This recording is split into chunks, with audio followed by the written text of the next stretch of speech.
ॐ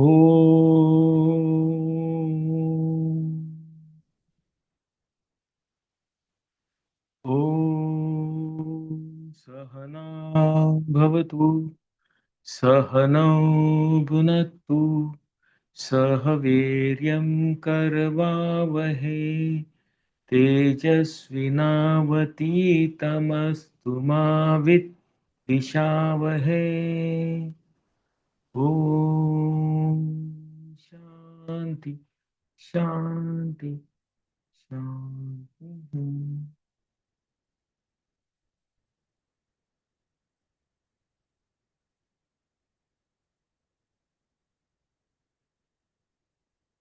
भगवंतांनी अर्जुनाचा जो प्रश्न होता, अर्जुन समजत होता यांचा वध जो होईल, हा जो नरसंहार घडून येईल, त्याला मी जबाबदार राहील, मी तो घडवून आणेल.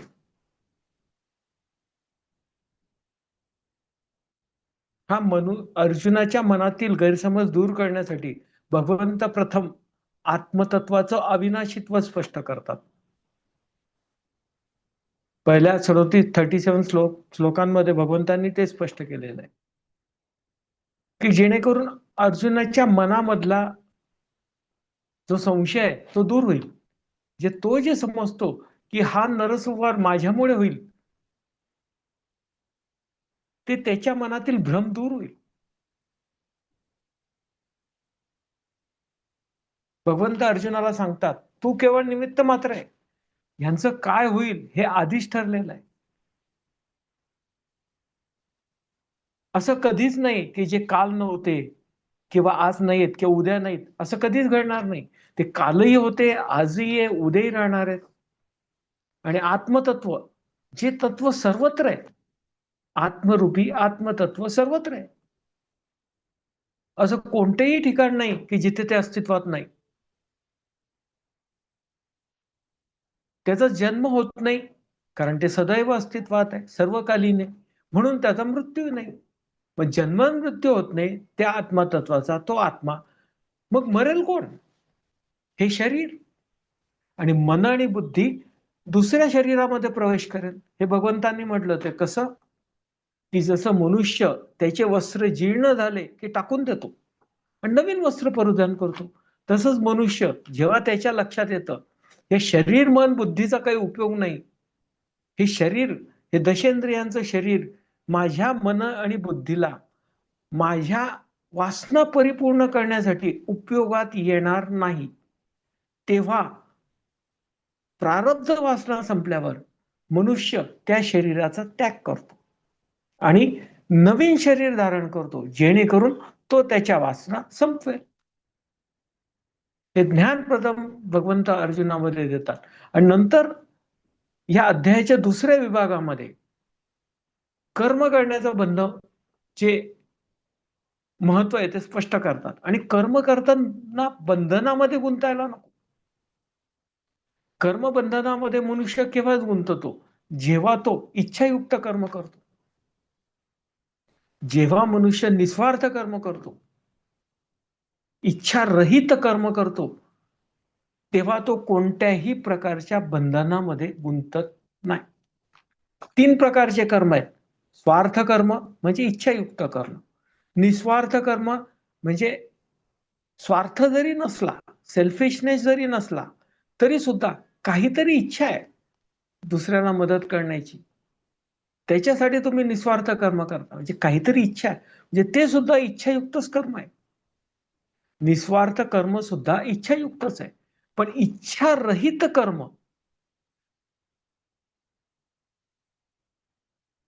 सेल्फलेसनेस, मी, माझं, माझ्या वासना याच्याशी काहीही संबंध न ठेवता स्वतःचे केवळ कर्तव्य कर्म पार करण्यासाठी, स्वतःच्या स्वधर्माप्रमाणे आलेल्या जबाबदाऱ्या पार पाडण्यासाठी जे कर्म मनुष्य करतो त्याला स्वधर्मिक कर्म म्हणतात. आणि त्याच्यासाठी कुठल्याही इच्छेची गरज नाही, कारण तुम्ही काय करावं हे स्वधर्मामध्ये सांगितलेलं आहे. तुम्ही तुमचा धर्म जाणा आणि त्याच्याप्रमाणे कर्तव्य कर्म करा. नित्य कर्म, नैमित्तिक कर्म, दोन्ही प्रकारचे कर्म करा. मग भगवंत पुढच्या विभागात काय सांगतात? लोकांना कळतं नित्य कर्म कोणतं, नैमित्तिक कर्म कोणतं, परंतु मनुष्य ते कर्म बुद्धी वापरून करत नाही. म्हणून भगवंतांनी इथे बुद्धियोग म्हटलेलं आहे. बुद्धियोग म्हणजे कर्मच करणे, कर्मयोगच, पण काय? बुद्धीचा उपयोग करून. 39व्या श्लोकामध्ये भगवंत म्हणतात, एषा ते विहिता सांख्ये बुद्धियोगे त्विमाप शृणु बुद्ध्या युक्तो यया पार्थ कर्मबंधम प्रहास्यसी. हे मी तुला आतापर्यंत आत्मज्ञान दिलेलं आहे. आता याच्या पुढे बुद्धी योगाद्वारे कर्म कर. बुद्धी योगाचं ज्ञान मी प्रदान करत आहे, ते तू श्रवण कर आणि त्याच्याप्रमाणे कर्म केल्याने तू कर्मबंधनातून मुक्त होशील. भगवंत पुढे म्हणतात, नेहा विक्रम नाशोस्ती प्रत्यवान विद्यते स्वल्पमप्यस्य धर्मस्य त्रायते महतो भयात. भगवंत बुद्धियोगाचं महत्व स्पष्ट करतात. एक तर पहिली गोष्ट, बुद्धीचा उपयोग करून तुम्ही कोणतेही कर्म केले तर नुकसान काहीच नाही. असे तुम्ही कर्म करणारच आहेत. बुद्धीचा उपयोग केल्याने कर्म चांगले होते, योग्य होऊ शकतात. म्हणून नुकसान काय त्याच्यात? बुद्धी जेव्हा तुम्ही वापरता तेव्हा तुम्हाला योग्य अयोग्य कळतं. बुद्धी नाही वापरली तर काय, तुमचे कर्म हे इमोशनल बनतात आणि तुम्ही तुमच्या भावभावनांच्या आहारी जाऊन कर्म करता. ते योग्यही असतील, अयोग्यही असतील. भावभावना कशामुळे निर्माण होतात? तुमच्या आवडीनिवडींमुळे. तुम्हाला आवडतं ते तुम्ही करता आणि जे आवडत नाही ते तुम्ही नाकारता. आणि बुद्धी वापरल्याशिवाय तुम्हाला जे आवडतं, जे तुम्ही करू इच्छिता, ते योग्य आहे का अयोग्य हे तुम्हाला कसं कळेल? भगवंत तेच म्हणतात, जेव्हा तुम्ही बुद्धियोगाचं आचरण कराल, म्हणजे बुद्धीचा उपयोग करून कर्म कराल, तेव्हा तुम्ही कर्मबंधनात गुंतणार नाही. आणि कर्मबंधनात गुंतणार नाही, कुठली भीती राहणार नाही. का? कारण तुम्ही कर्म परिपूर्ण केल्याचं तुम्हाला समाधान असेल. तुम्ही बेस्ट ऑफ युअर कपॅसिटी कर्म करा. मग भीतीचं कारण काय? तुम्ही स्वधर्माप्रमाणे कर्म करा, स्वतःच्या क्षमतेनुसार कर्म करा. मग घाबरायचं कारण काय? तुमचे कर्म योग्यच असतात. म्हणून भगवंत म्हणतात, दोन प्रकारचे फायदे होतात. एक तर तुम्ही कोणतेही केलेले प्रयत्न निष्फळ जात नाही, वाया जात नाही, झालं तर चांगलंच होतं. आणि दुसरी गोष्ट, कोणत्याही प्रकारची भीती राहत नाही. तुम्ही जर बुद्धियोगाची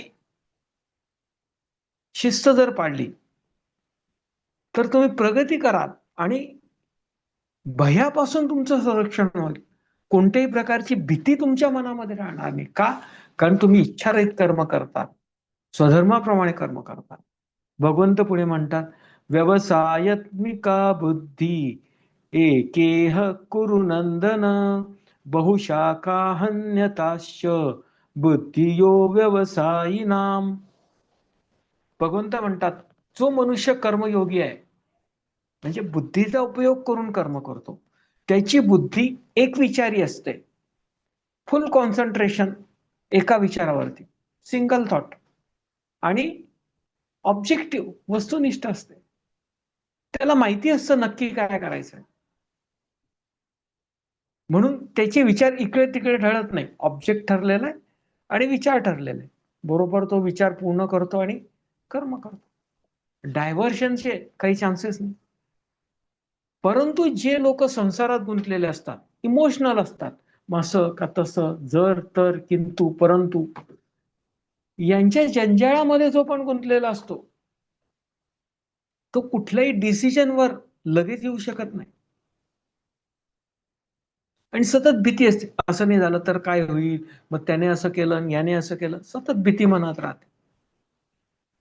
पण तसं कोणताही विचार न करता जर मनुष्याने एक बुद्धी बुद्धी कॉन्सन्ट्रेट कराल एका विचारावरती आणि कर्म कराल, त्याच्याने ऑब्जेक्टिव्हिटी डेव्हलप करते आणि ऑब्जेक्ट ठरलेला आहे, तुम्हाला कर्म कोणतं करायचं हे ठरलेलं आहे, मग तुम्ही ते कर्म योग्य प्रकारे पूर्ण करू शकता.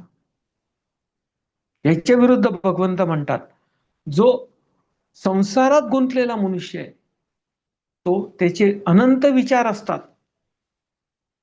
त्याचे विचार बहुविध आणि अनंत असतात. अव्यवसायी काम म्हणजे अनिश्चितांचे, जे अनिश्चित आहेत, जे संसारी आहेत, त्यांना निश्चित माहिती नाही काय करायला पाहिजे. का?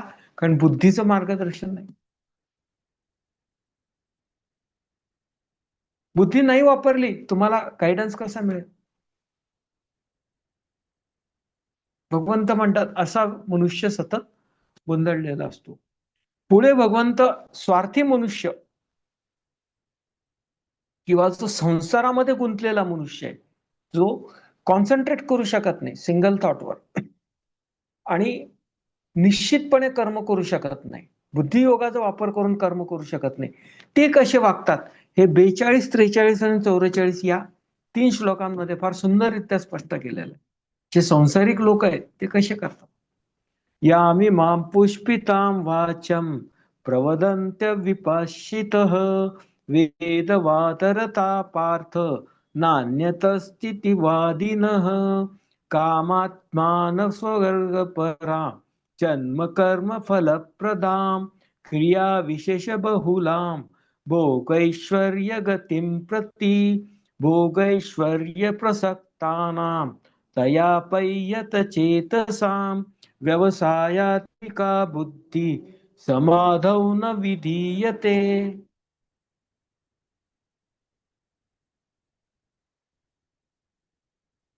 असा संसारात गुंतलेला मनुष्य एकतर देव आहे, परमेश्वर आहे,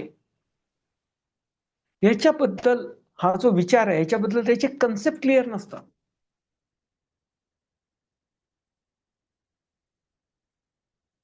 तो वेदांमधलं केवळ वाचतो, मोठमोठ्या वेदाने उच्चारण करतो आणि तो म्हणतो अरे हीच तर भक्ती आहे, हेच वेद म्हणजेच देव आहे. पण वेद म्हणजे काय? हे साधन आहे परमात्मा परमेश्वरापर्यंत पोहोचायचं. वेद म्हणजे ज्ञान. हे ज्ञान प्राप्त केल्याने तुम्ही परमात्मा परमेश्वरापर्यंत पोहोचू शकतात. पण हे ज्ञान म्हणजे वेद नाही. हे ज्ञान म्हणजे वेद नाही आणि वेद म्हणजे देव नाही. वेदांमुळे तुम्हाला आत्मज्ञान प्राप्त होईल, पण वेद म्हणजे आत्मज्ञान नाही. वेदांचा उपयोग करून तुम्ही आत्मज्ञान प्राप्त करा आणि मोक्ष प्राप्त करा. पण इथे हा मनुष्य काय समजतो? वेद पठण करतो, जोरजोरात सुरेल आवाज करून डमडम डमडम संगीतावरती वेद प्रदान करतो, सो कॉल्ड भक्तिगीत म्हणतो, म्हणतो हे सर्व काही आहे, हाच देव आहे. खरा देव काय, ब्रह्म काय, आत्मा काय या कन्सेप्ट पर्यंत पोहोचत नाही. का? कारण त्याच्या मनामध्ये विषय वासना असतात, काहीतरी पाहिजे, काहीतरी स्वार्थ असतो, मला असं करायचंय तसं करायचंय. आणि बऱ्याच लोकांमध्ये काय स्वार्थ असतो, मला स्वर्ग प्राप्त करायचंय, मला नरकात नाही जायचं.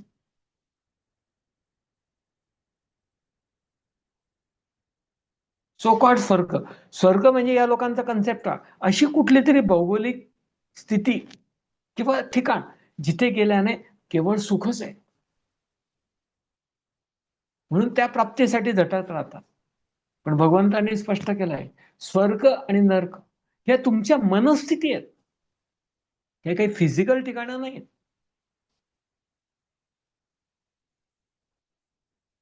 त्या तुमच्या मनस्थिती आहेत.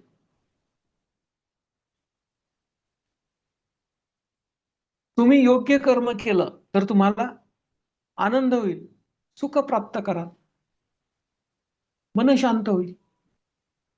अयोग्य कर्म केलं, दुःख प्राप्त होईल, मन विषण्ण होईल, जग खराब वाटायला लागेल म्हणजे नर्क.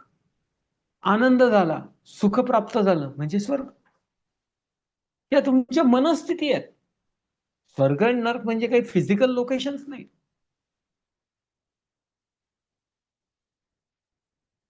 पण हे लोक काय समजतात, ते फिजिकल लोकेशन आहे. आणि स्वर्गप्राप्तीसाठीच प्रयत्न करतात. त्यांच्या मनात विषय वासना असतात. स्वर्गप्राप्ती म्हणजे ते काय समज, आपले जे विषय सुख आहेत, विषय वासना आहेत, त्या परितृप्त होतील. हे जे दशेंद्रियाचं शरीर आहे हे तृप्त होईल असं ठिकाण म्हणजे स्वर्ग. आणि त्या दृष्टिकोनातूनच प्रयत्न करतात आणि त्या दृष्टिकोनातूनच पूजा अर्चा करतात, यज्ञ करतात, स्वर्ग प्राप्त करणे.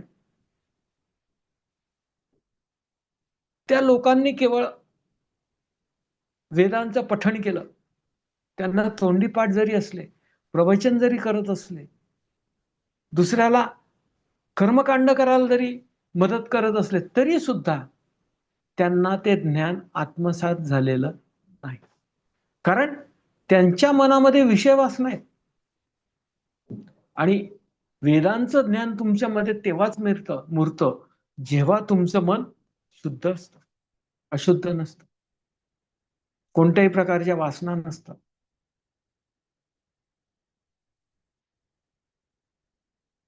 अशा वासनायुक्त असलेल्या मनुष्याला काय करणार आहे? ज्याच्या मनामध्ये सांसारिक वासना आहेत, विषय वासना आहेत, इंद्रिय भोगांच्या वासना आहेत, त्याला काय करणार देव म्हणजे काय? म्हणून भगवंत या 3 श्लोकांमध्ये असा जो मनुष्य तो संसारात गुंतलेला आहे, विषय वासनांमध्ये गुंतलेला, तरी सुद्धा वेदांचं पठण करतो, वेदांच्या सांगितलेल्या मार्गावर आचरण करतो, परंतु कोणती तरी इच्छा पूर्ण करण्यासाठी. सर्वसाधारण इच्छा काय? स्वर्ग प्राप्त करणे, सुख प्राप्त करणे. भगवंत म्हणतात असे लोक जरी देवधर्म करत असले तरी ते परमात्मा परमेश्वरापासून दुरावलेले आहे. त्यांची बुद्धी समाधिस्थ नसते. दे कॅनॉट कॉन्सन्ट्रेट. आणि ऑब्जेक्टिव्ह सुद्धा नसते. समाधिस्थ म्हणजे कॉन्सन्ट्रेशन करू शकत नाही आणि ऑब्जेक्टिव्ह सुद्धा नाही, कारण त्यांना परमेश्वर म्हणजे काय हे बेसिकली कळलंच नाही.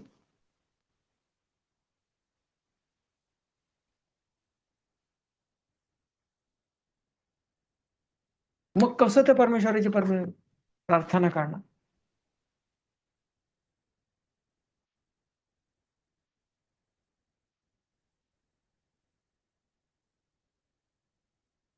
थोडक्यात शिवरात्र आली, शिव शिव शिव शिव शिव करायचं. रामनवमी आली, श्रीराम श्रीराम श्रीराम करायचं. श्रीकृष्ण जन्म, गोकुळाष्टमी, श्रीकृष्ण श्रीकृष्ण करायचं. शेवटी श्रीकृष्ण, श्रीराम, महेश्वर ही केवळ व्यक्त रूपे आहेत त्या एकाच ब्रह्माची. हे सत्य ते ओळखत नाही आणि या बहुविध गोष्टींमध्ये गुंतून जातात. थोडक्यात देवतांमध्ये गुंततात आणि त्यांनाच ब्रह्म मानतात आणि त्यांच्याच साक्षीने आपले सर्व क्रियाकर्म करत असतात. उदाहरणार्थ देवाला, गणपती बाप्पाला उकडीचे मोदक खूप आवडतात. का? खायचे असतात ना, म्हणून उकडीच्या मोदकांचा नैवेद्य देतो. देव कुठे खातो? देव कुठे मागतो? त्याच्या नावाने आपल्यालाच खायचं असतं आणि सुख प्राप्त करायचं.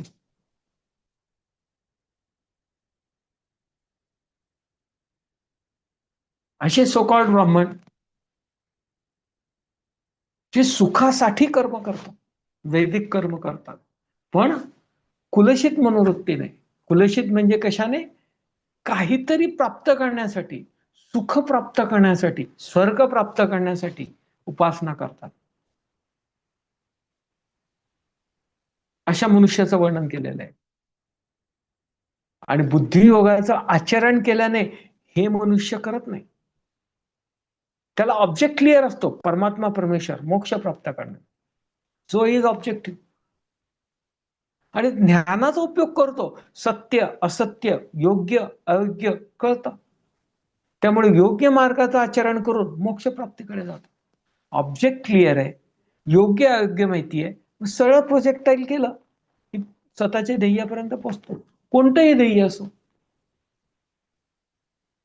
तो ते ध्येय प्राप्त करतो, यश प्राप्त करतो.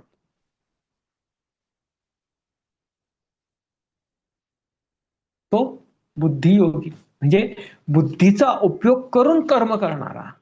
आणि हे संसारात गुंतलेला संसारी कोण? कर्म करणारे. कर्मकांड तेच, कर्म तेच, पण बुद्धीचा उपयोग न करता विषय वासनांनी प्रेरित होऊन. आणि हे कोण? बुद्धीचा उपयोग करून केवळ स्वधर्माप्रमाणे कर्तव्य कर्म करणार. हा दोघांमध्ये फरक आहे. पुढे भगवंत म्हणतात, त्रैगुण्य विषया वेदा नित्रैगुण्य भवार्जुन निर्द्वंद्वो नित्य सत्वस्तो निर्योगक्षेम आत्मवान. भगवंत म्हणतात, हे वेद म्हणजे काय? वेद हे त्रिगुणांशी संबंधित आहेत. आणि तीन गुण कोणते? तीन गुण कोणते? सत्व, रजस, तमस. तुमच्यामध्ये तमस पासून रजस पर्यंत कसं यायचं आणि रजस पासून सत्वापर्यंत कसं यायचं, याची मेथडॉलॉजी म्हणजे वेद.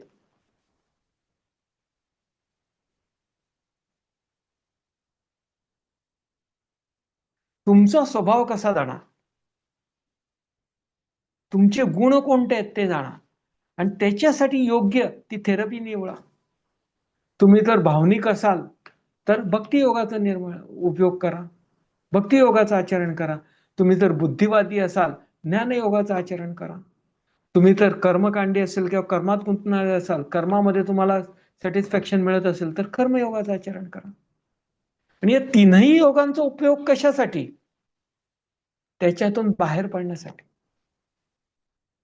उपरती, उपरती प्राप्त करण्यासाठी. रत म्हणजे गुंतणे, उपरत म्हणजे त्या गुंतण्यापासून, त्या रतीपासून, उप म्हणजे दूर जाणं, वरती जाणं.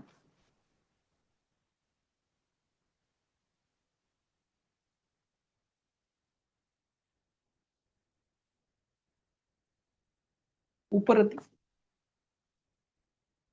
मनुष्य कर्म करून केवळ वरती जाण्याचा प्रयत्न करतात. इथे भगवंत आश्वासन देतात, हे तू द्वंद्वापासून मुक्त होऊन कर जा. द्वंद्व म्हणजे काय? योग्य अयोग्य, चांगलं वाईट, उंच ठेवणे, pairs of opposite. This whole world is consist of pair of opposite. जगाची व्याख्या काय? द्वंद्व आणि रंगरूप. भगवंत म्हणतात, या द्वंद्वापासून दूर जा, याच्यामध्ये गुंतू नको. चांगलं वाईट, उंच ठेंगणं, गरम थंड, सुख दुःख, कोणत्याही द्वंद्वामध्ये गुंतू नको आणि त्याच्या पलीकडे जा. आणि सतत सत्वामध्ये स्थापित राहा.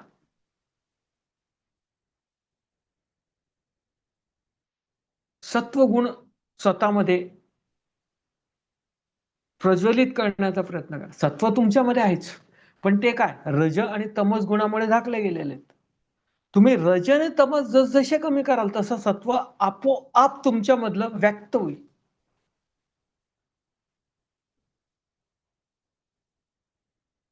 तर तुमचं ऑब्जेक्ट काय असलं पाहिजे? तुमच्यामध्ये स्वतःमध्ये सत्वगुण विकसित करणं. भगवंत आता या बुद्धियोगाचं आचरण कसं करायचं हे स्पष्ट करतात. म्हटलं तर आहे, पण कर्म करताना बुद्धीचा उपयोग कसा करायचा? तर पहिला तुमचं तत्व काय, एम काय, ध्येय काय? स्वतःमध्ये सत्वगुण विकसित केला. भगवंत म्हणतात, जर तुम्ही स्वतःमध्ये सत्वगुण विकसित करायला सुरुवात केली तर योगक्षेम म्हणजे काय? तुम्ही योग आणि क्षेम, योग म्हणजे प्राप्त करणे आणि क्षेम म्हणजे जे प्राप्त केलंय ते टिकवणे. भगवंत म्हणतात की प्राप्त करणे आणि टिकवणे याच्यासाठी तुम्ही कर्म करता शक्यतो. ह्याच्यापासून तू मुक्त होशील केव्हा? जेव्हा तू सत्वामध्ये स्थापित होशील. आणि सत्वामध्ये केव्हा स्थापित होशील? जेव्हा तू रजस आणि तमोगुणापासून दूर जाशील, म्हणजे स्वतःच्या वासना संपवशील, तेव्हा सत्वगुणामध्ये स्थापित होशील. तेव्हा तू बुद्धीचा उपयोग करून कर्म करशील आणि त्याच्यामुळे काय होईल, तुला काळजी राहणार नाही. प्राप्त करायचंय, पाहिजे पाहिजे पाहिजे आणि ते टिकवायचं. मनुष्य कशामध्ये बिझी असतो? प्राप्त करणे आणि टिकवणे. योगक्षेम. पुढे भगवंतांनी म्हटलं योगक्षेमम वाम्य. तू जर योग केला मी क्षेम देईल. आणि या दोघांची चिंता सोड. का? वाम्यम, सोडून दे. कारण मी ते पूर्ण करेन हे भगवंत म्हणतात. सर्व काळज्या सोडून दे, केवळ बुद्धीचा उपयोग करून कर्तव्य कर्म कर आणि आत्मस्वरूपामध्ये स्थित राहा. भगवंत पुढे म्हणतात यावान ते उदपाने सर्वत समलुप्तोतके तावान सर्वेषु वेदेषु ब्राह्मणस्य विजानतः.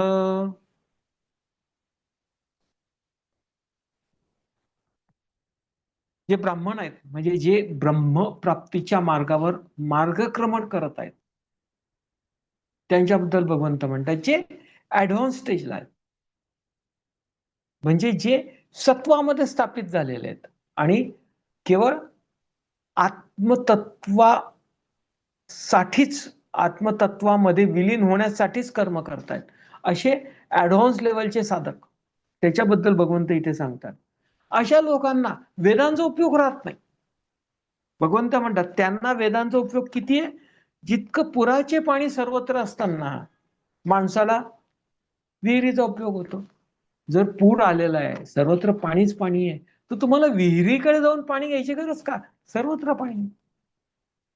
जसं तो आत्मज्ञान जेव्हा त्याला प्राप्त होतं, आत्मतत्वामध्ये आत्मस्वरूपामध्ये जेव्हा साधक स्थिर होतो तेव्हा त्याला सर्वत्र आत्मज्ञानच असतं. मग वेद म्हणजे काय? आत्मज्ञान प्राप्त करणे. जर तुम्हाला एकदा आत्मज्ञान प्राप्त झालं तर या वेदांचा उपयोग काय? काहीच नाही. You have it already. जसं पुराचं पाणी सर्वत्र असेल, विहिरीपर्यंत लांब जाऊन पाणी आणायला जायची गरज काय? हे उदाहरण इथे येतात. असा मनुष्य परिपूर्ण असतो. वेदांचा जो उद्देश आहे आत्मज्ञान प्रदान करणे, ते आत्मज्ञान त्याने प्राप्त केलंय, त्यामुळे त्याला वेदांचा काय उपयोग आहे? आता पुढचा श्लोक हा भगवद्गीतेतील फार प्रसिद्ध श्लोक आहे. कर्मणेवाधिकारस्ते मा फलेषु कदाचन मा कर्म फल हेतुर्भूमा ते संगोत्स्व कर्मणी.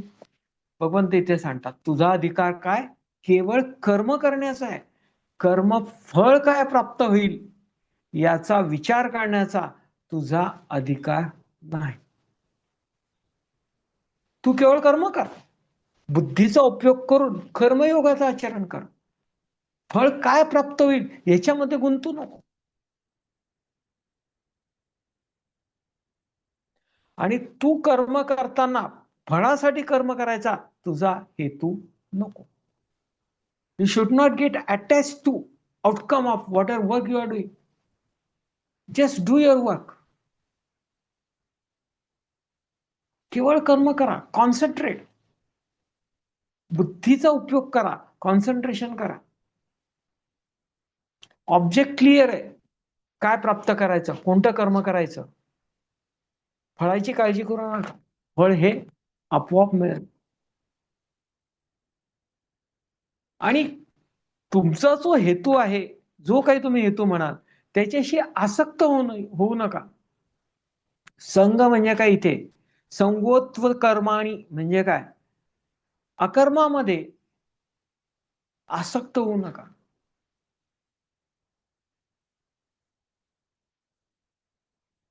जे तुम्ही कर्म कराल त्याच्याशी आसक्त होऊ नका.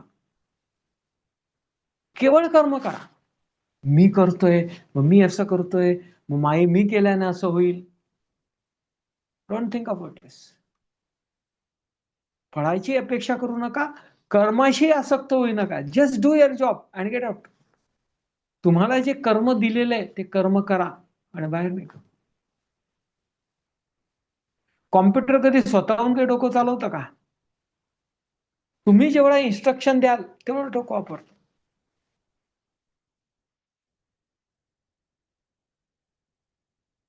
तुम्ही जेवढं विचार करायला सांगाल तेवढाच तो विचार करा.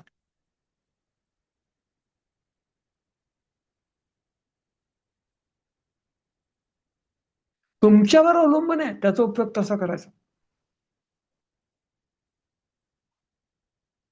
तसंच कर्माचं तुम्ही ध्येय ठरवलेलं आहे, ते ध्येय ठरवून कर्म करा. फळप्राप्तीचा विचार करून कर्म करू नका, किंवा मी कर्म करतोय म्हणून कर्माशी आसक्त होऊन कर्म करू नका. मला आवडतं, मी करतोय म्हणून कर्म करू नका. म्हणून भगवंत म्हणतात, तुझा अधिकार केवळ कर्म करण्याचा आहे, कर्म फलप्राप्तीचा कधीच नाही. पुढे भगवंत म्हणतात, योगस्थ कुरु कर्माणि संगम तत्वा धनंजय सिद्ध सिद्धो समो भूत्वा समत्वम योग उच्यते. भगवंत म्हणतात, योग साधनेद्वारे चित्त स्थिर राखून कर्म कर. योग साधना म्हणजे काय? कर्मयोग, भक्तियोग आणि ध्यानयोग. या तीनही योगांचं आचरण करत स्वतःचं चित्त म्हणजे कॉन्शियसनेस कंट्रोलमध्ये ठेव. शरीर, मन आणि बुद्धी या तिन्ही नियंत्रित केल्याशिवाय तुमचं कॉन्शियसनेस, तुमची जाण ही स्थिर होत नाही. भगवंत ते इथे सांगतात, शरीर, मन आणि बुद्धीचा उपयोग करून चित्त स्थिर ठेव आणि मग कर्म कर. कर्म करणं अपरिहार्य आहे. हे पुढच्या श्लोकामध्ये पुढच्या अध्यायामध्ये भगवंतांनी सांगितलंय. का? कारण मनुष्य हा कर्म करण्यासाठी जन्माला आलेला आहे. स्वतःच्या प्रारब्ध वासना संपवण्यासाठी जन्माला आलेला आहे, आणि त्या कर्म करूनच संपवायच्या. कर्म तर अपरिहार्य. म्हणून भगवंत इथे सांगतात, चित्त स्थिर ठेवून, योग साधनेद्वारे चित्त माझ्यावर स्थिर ठेवून कर्म कर. म्हणजेच काय? कर्मफलाच्या आसक्तीचा त्याग करून कर्मफलापासून काय प्राप्त होईल? मग मला $1,000,000चं पॅकेज मिळेल, माझ्याकडे $1,000,000 आहेत. या फळाची अपेक्षा ठेवू नका. Just put in your efforts. तुम्ही कर्म स्थिर ठेवून पूर्ण ध्येयाशी एकरूप होऊन कर्म करा. तसं भगवंत वाटतात, कर्म करा पण कर्मफलाच्या प्राप्तीचा हेतू ठेवू नका. तुमचं मुख्य जे ध्येय आहे मोक्ष प्राप्त करणे, ते एकच ध्येय ठेवा आणि कर्म करा.